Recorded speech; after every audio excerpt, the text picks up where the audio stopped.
Johnsons don't want a Royals ballpark, according to a new survey, and the Steamboat Arabia calls it quits. Anger on the plaza over plans for huge high-rises, and a big ask for tax breaks. Plus, do these scenes look familiar? A rash of property crime. 14 car break-ins. I've replaced the windows on my truck 6 times. This week we push aside our reporters to bring you the decision makers. Kansas City Mayor Quinton Lucas and top prosecutor Melissa Johnson are with us in this Newsmaker edition of Week in Review. Week in Review is made possible through the generous support of Dave and Jamie Cummings, Bob and Marlise Gorley, the Courtney S. Turner Charitable Trust, John H. Mize, and Bank of America N.A. co-trustees. The Francis Family Foundation through the discretionary fund of David and Janice Francis, and by viewers like you. Thank you. Hello, I'm Nick Haynes. Glad to have you with us. This week we track the most impactful, confusing and downright head-scratching local news stories with the top echelon of power in Kansas City. Why talk to our reporters when we can go straight to the top and prod and poke our decision makers? Kansas City Mayor Quinton Lucas, thank you so much for being with us. You're also, I see, advising the new mayor of New York City as well. The New York Times picking 4 mayors to advise him. What were your pearls of wisdom? You know, my pearls of wisdom, finding sustainable sources of funds for some of the aggressive ideas that he has, zero fare transit being one of them. Of course, in Kansas City, I think it's misinterpreted. We still do have zero fare transit. That's the streetcar line that everyone is celebrating with the new extension. That was one of them. And then a few bit more personal, keeping your family off social media, making sure that you have a good balance in life. Has that been a problem? You know what? Every now and then it can be. Primarily my mother, a good Southeast High School grad, and all of her friends maybe get in trouble every now and then. But I wish the mayor-elect, Mr. Mamdani, well, and New York will continue to be a great city. Well, some of us were very surprised to see the headlines that Kansas City had run out of cash. There's now a hiring freeze as the city faces a $100 million budget deficit. What went so terribly wrong, Mayor Lucas? You know, I was thinking about that before I came in today, and really nothing has gone wrong. We have always had what you call a structural imbalance. Expenses outpace revenues, and we're seeing that trend continue. But frankly, Kansas City sits on, we're estimating by year end, a $270 million rainy day fund, an outstanding fund reserve, something that has increased precipitously since I became mayor of Kansas City about 6.5 years ago. So what you see is some belt tightening. I think that's important. We'll largely look to eliminate positions that may be vacant already, making sure that we're doing all the things to be fiscally responsible, but Kansas City will continue to be in a good bond rating, credit rating position, and continue to be very well run fiscally. So we are not hitting the brakes on some of these big projects we've been hearing about, like the South Loop project, putting that concrete lid over the downtown highway? You know, we're not hitting the brakes on any of them, first of all, because a lot of the special projects and investments we have are actually funded through special revenue funds. I'll use the streetcar I already mentioned as one example, a transportation development district. We're looking at capital improvements and other infrastructure funds on the 670 bridge cap, even if there are discussions about other big projects to come in the future. That is largely not general fund. General fund dollars help pay for our employees, our operations each and every day. That will be a stable fund source. We're just making sure that we're ready to sustain whatever challenges exist in the future of this economy, which has changed a lot since the inauguration of President Trump. Well, some of our viewers have ideas for you on how you can save money. Your fellow Kansas City resident and Week in Review watcher Robert just emailed us to ask, how is it even remotely possible that most of the top 15 City Hall salaries are fire chiefs? He's referencing a new Business Journal story that shows that 13 of the top 15 highest employees are in the fire department and making nearly $400,000 a year, more than twice your salary, Mr. Mayor. You know what, being a firefighter in Kansas City, I think is a noble profession, and it's also a well-compensated one.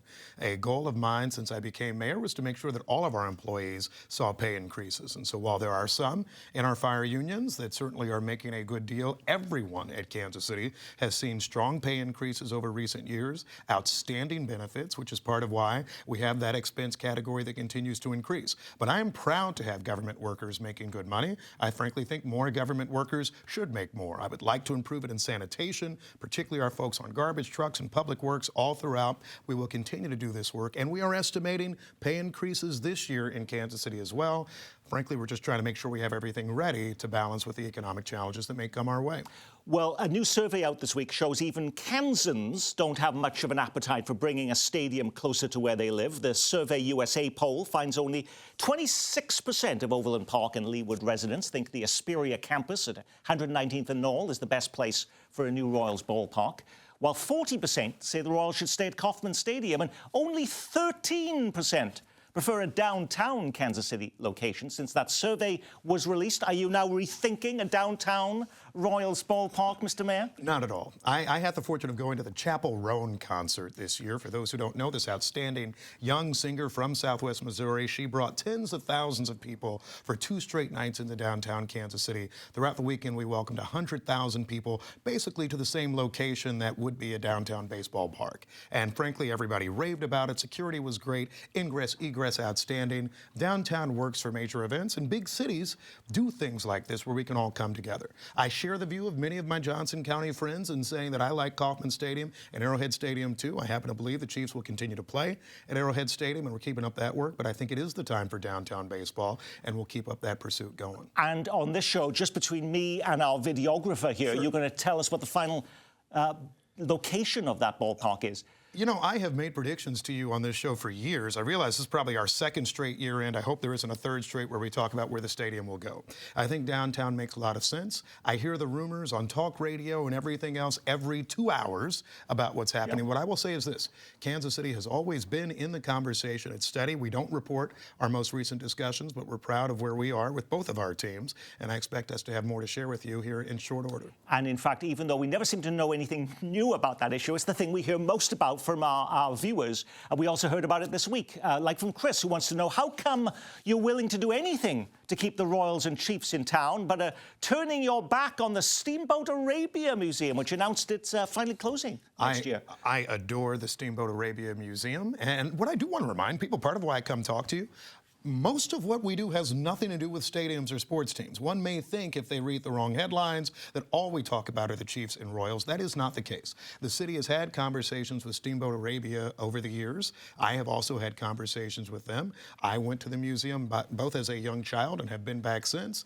But I think what they have been doing is looking for some new locations. They had a flirtation with St. Charles, Missouri. I've heard rumors with Leavenworth, Kansas. We continue to say that we would love to have them working with us, but if they look to go a different way, we understand it.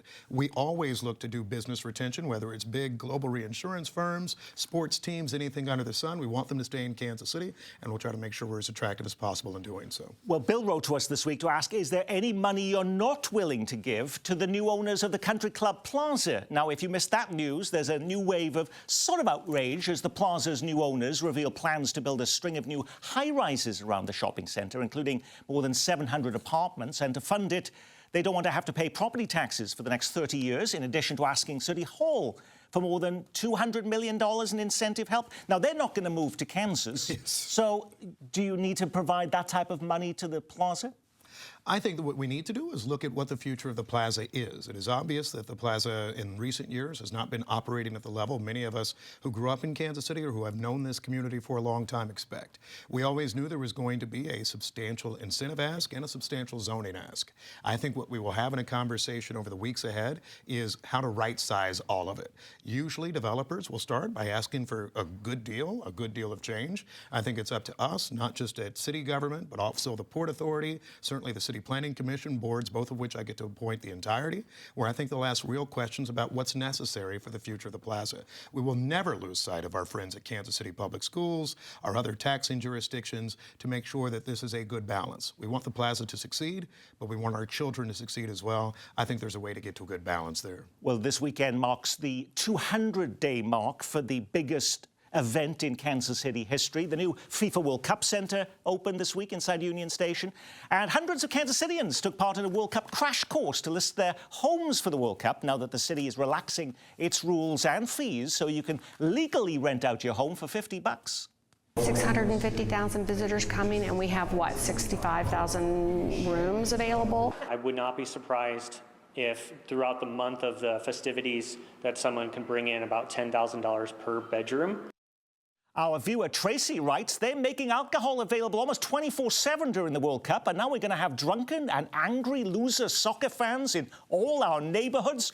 What could possibly go wrong? Are we asking for trouble, Mr. Mayor? Rubbish. Okay, as all right. They told me when I was in South Africa. No, I don't think that we're asking for all type of trouble. First of all, I know that soccer fans can be enthusiastic. They have lots of energy. Perhaps there have been challenges elsewhere in the past. Although I do not start with the belief that it's just going to be anarchy or something for a set of 6 weeks in Kansas City. We're looking at ways that we can be responsible hosts, understanding that there will be lots of people socializing, lots of people who are looking for spirits, and lots of people who are looking to spend money in Kansas City and this entire region. These are all good things for our region, and this is going to be good for Kansas City long term.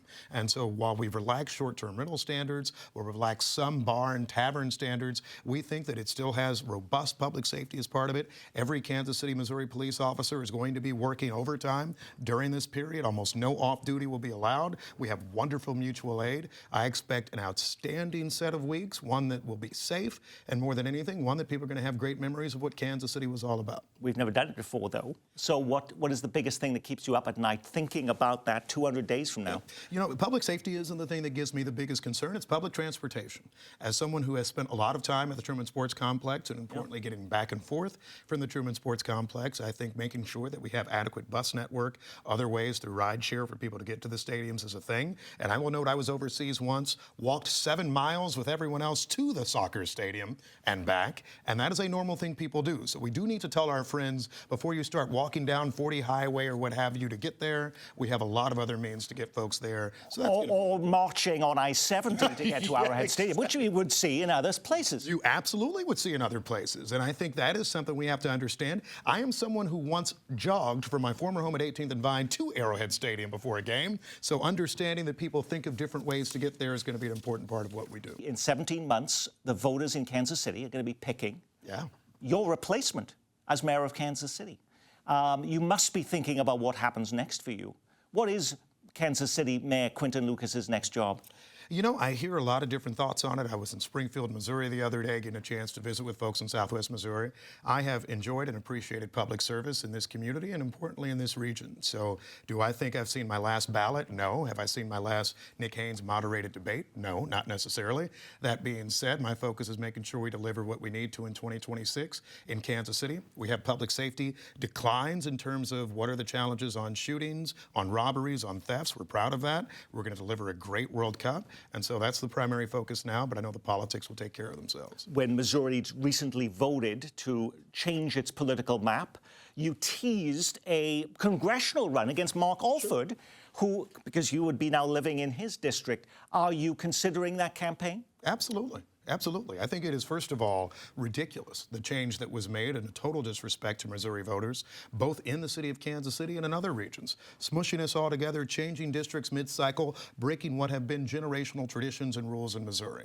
It was a step back in terms of good government, and I think it was something that hopefully is thrown out in courts, then hopefully thrown out at the ballot box. But to the extent that Congressman Alford is representing half of us in Kansas City, Missouri, and a whole chunk of us in Jackson County, I think we should have a robust challenge, and that's something that I would consider. Some say you have even bigger ambitions. You were out in Springfield this week, meeting with the mayor and Democrats there in Greene County.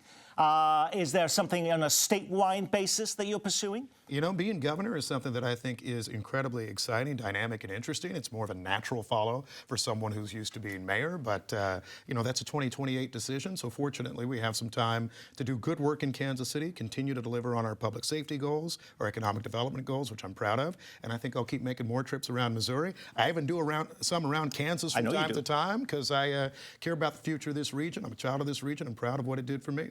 What would you like the headline to be when you leave office after your 8-year term?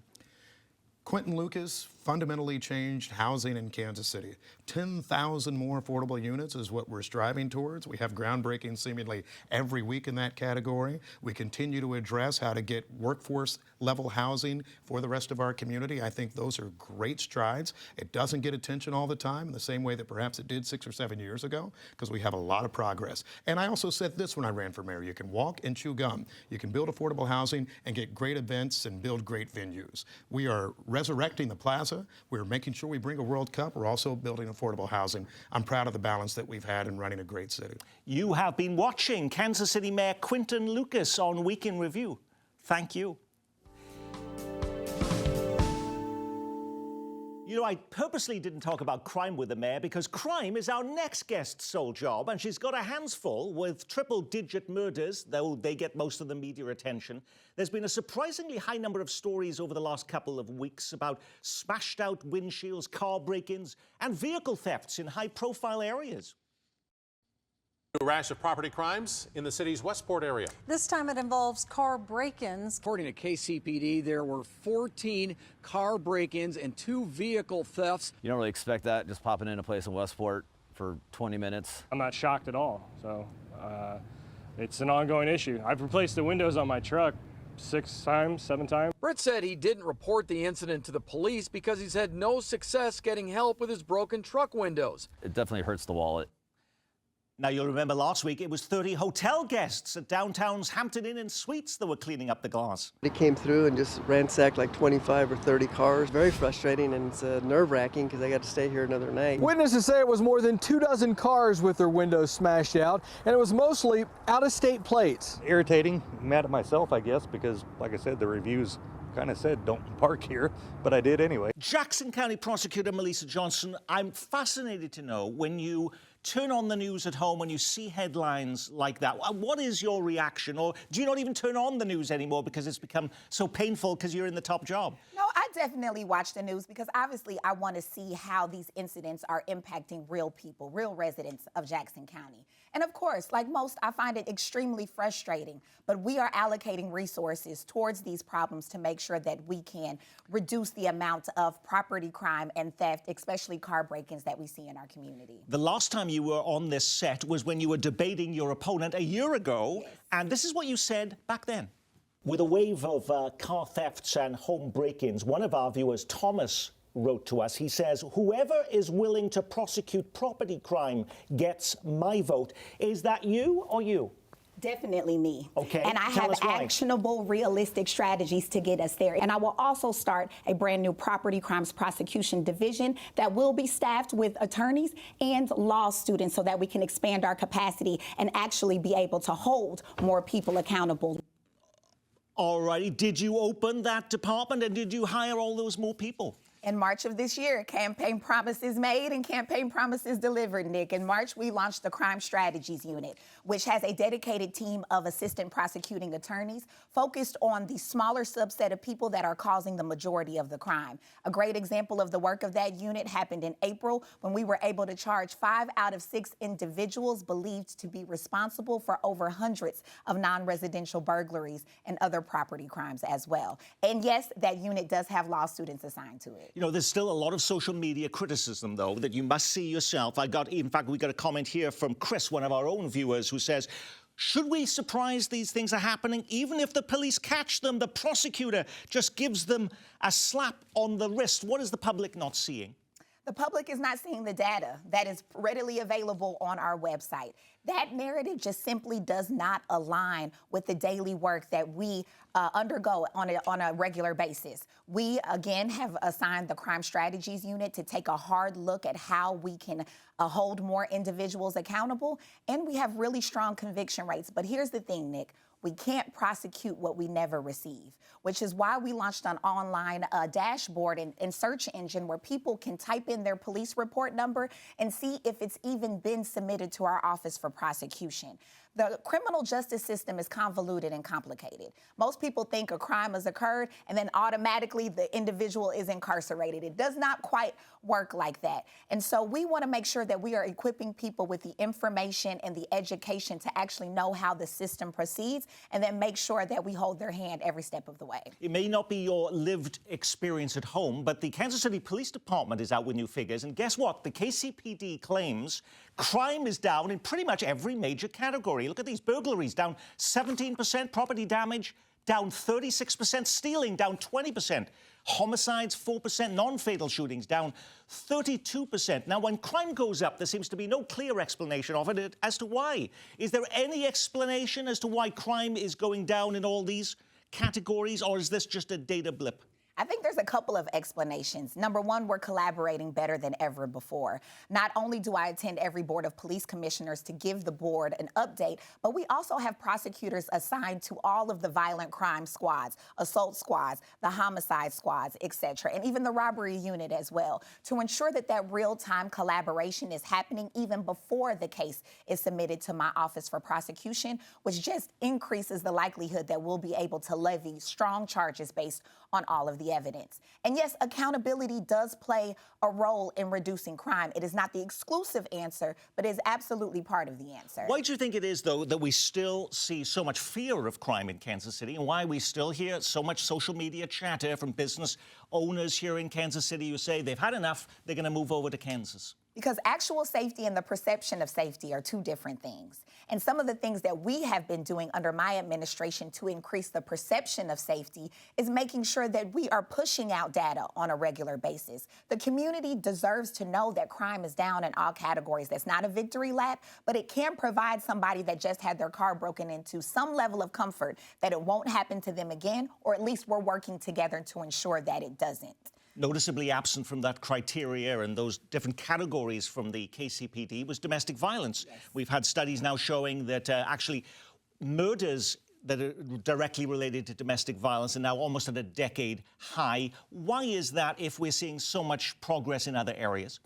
Well, you know, I don't think we ever really rebounded from the domestic violence spike from COVID in 2020, when everybody's in the home, stress is high, people are out of work, the kids aren't in school, and we saw a national rise in domestic violence at that time, and simply we have not rebounded here locally. But we're charging a lot more cases before they end up with a loss of life, mainly domestic assault cases. Last year, we charged about 54% of those cases submitted to our office. This year, we're at a 70% charging rate, and even more notable, I would argue. The police department has increased their amount of referrals by 13% for domestic assault cases, meaning we're getting more cases and we're also charging more cases. Now, in just a few weeks, construction will be complete on a brand new 1,000-bed Jackson County Detention Center. But guess what? It's already out of space. There are more Jackson County detainees than there are beds. That's head-scratching. What does that mean for you, though? Does it mean you have to slow-walk prosecutions or not prosecute at all because there's no room for people? That's not an option. So we have to get creative. Listen, we process about 7,000 criminal cases on an annual basis in the Jackson County Prosecutor's Office. But the current detention center only has space for 861 people. The new one will not have a lot more space available at the new facility. So as the kids say, the math is not mathing, Nick. We have to figure out other alternate ways to hold individuals accountable. That does not mean that they don't get charged. That does not mean that they do not face consequences. But that does mean, yes, we have to expand diversion programs. Yes, we have to get creative with a community response, like neighborhood accountability boards and things of that nature, to make sure that people actually get the reckoning that they need to understand the severity of their conduct. But no, jail is not the answer for everybody. And given our public safety infrastructure, it can't be the answer for everybody. What has been harder in doing this job than you anticipated than when you were campaigning for this office? We already talked a little bit about combating misinformation. Like, I know what happens in my office on a daily basis, and seeing the disconnect with some of the narratives and conversation out in the community can be a bit frustrating sometimes, but that's why my director of communications and I are constantly pushing out information and data, and even a social media justice series to help people understand the criminal justice process a lot more. But probably the most difficult thing, Nick, is sitting down with families and having to explain a charging decision that I know they're not going to be happy with. That's the work that myself and all of our assistant prosecutors and victim advocates and investigators do behind the scenes in a thankless way on a daily basis. Sometimes the evidence just simply is not there. And one of the most frustrating things is knowing that something occurred, but you simply can't prove it in court. And I do that a lot. I think it's important. I don't get to just do the fun stuff as prosecutor. I have to do the difficult things as well. And that's probably one of the hardest things that the people in my office have to endure on a regular basis. You know, we had several questions from our viewers about immigration as the Trump administration steps up enforcement actions in Kansas City. Anita asks, with one story after another of undocumented workers being grabbed off the street and sometimes never heard of again, does your office play any role in these efforts, or are you totally removed from immigration-related prosecutions? Well, we're pretty removed because a lot of those go to the federal level in the U.S. Attorney's Office. But I do want to take this opportunity to message to the community. If you are an immigrant and you are undocumented and you are a victim of crime, or you are a witness to crime, we have mechanisms in our office to make sure that you can stay in this country while you cooperate with law enforcement and help the prosecution process. It is not my interest to penalize somebody for being victimized or witnessing a crime. I don't care where you come from. I don't care where you live. We have a job to do, and we're going to treat every citizen of Jackson County similarly. At the end of this show, when we have our reporters on here, we do our big story miss. What was the big story we missed?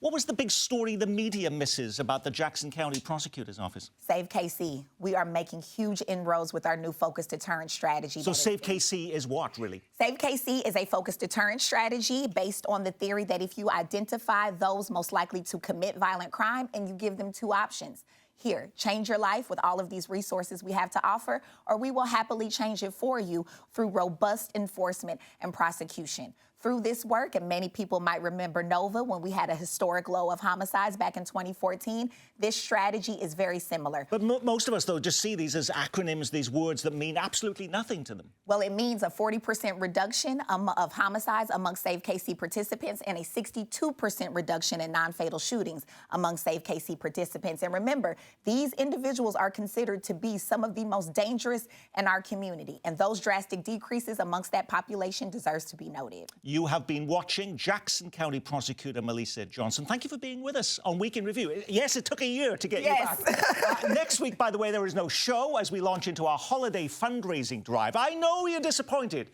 but money has never been more critical around here these days. As the truckers like to say, we'll see you on the flip side. I'm Nick Haynes. From all of us here at Kansas City PBS, be well, keep calm, and carry on.